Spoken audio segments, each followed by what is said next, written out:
सरकार सगळी प्रयत्न करता मायनिंग स्टार्ट करपाक. We are exploring all possibilities to start mining. You know what is happened to Goa's economy. Literally we are borrowing every time. Even compensation cess came late this time. So we are going through a sort of financial crisis which we have to admit. And therefore what does it mean? Mining has to restart again. And for mining to restart again, government and the Honorable Chief Minister Dr. Pramod Sawant has made full efforts.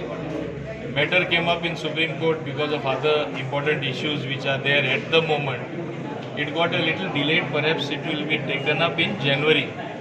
And if January or January end, we find that we'll see how it moves in the court.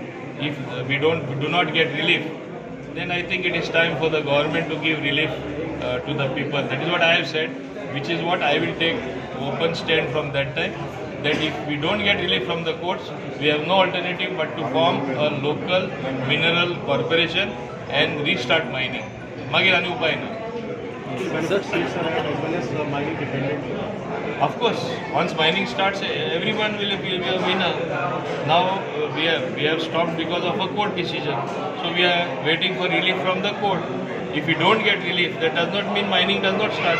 We have to explore other avenues. What is the other avenue? Have a corporation, mining corporation. That is the other avenue.